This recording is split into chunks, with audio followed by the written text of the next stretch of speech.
சபையை குறித்த 10 கட்டளைகள் வேதத்தில் உள்ள 10 கற்பனைகள் அமைக்கப்பட்டு இருக்கும் சொல்லோடு எழுதப்பட்டுள்ளது. ஒரு சபை விட்டு இன்னொரு சபை என்று அடிக்கடி தாவும் விசுவாசிகளின் கவனத்திற்கு, உன்னை பாவ அடிமைத்தன வாழ்க்கையில் இருந்து ஏதோ ஒரு வகையில் மீட்க உதவி செய்த சபை நானே. என்னை அன்றி உனக்கு வேறு சபைகள் இருக்க வேண்டாம். மேல் தெருவிலோ கீழ் தெருவிலோ அல்லது கீழ் தெருவுக்கு அடுத்த தெருவிலோ ஐக்கியம் என்ற பெயரில் உனக்கு இன்னொரு சபை உண்டாயிருக்க வேண்டாம். உன் தேவனாகிய கர்த்தருடைய நாமத்தை உன் சபையின் பெயரிலோ அல்லது சபையில் உள்ள ஊழியம், ஆராதனை என்ற பெயரிலோ வீணில் வழங்காதிருப்பாயாக.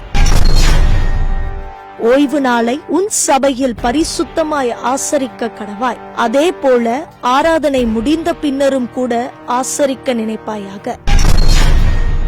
உன் தேவனாகிய கர்த்தர் உனக்கு கொடுத்த ஆவிக்குரிய வாழ்க்கையை சிறப்பாக வாழ உனக்காக ஜெபிக்கும் போதகரையும் சபையில் உள்ள பெரியோர்களையும் கனம் பண்ணுவாயாக. கிறிஸ்துவின் சபைக்கு இருக்கும் சாட்சியையோ ஆரோக்கிய உபதேச வார்த்தையையோ குலைத்து போடாமல் கவனமாக இருப்பாயாக.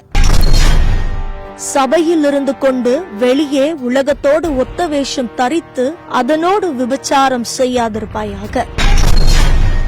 இன்னொரு சபையிலிருந்து ஆடுகளை களவு செய்யாமல் இருப்பாயாக. சபையில் உள்ள ஒருவரை குறித்தும் பொய் சாட்சி சொல்லாமல், பொறாமை கொள்ளாமல், புறம் பேசாமல், யாரோடும் சண்டை செய்யாமல் இருப்பாயாக.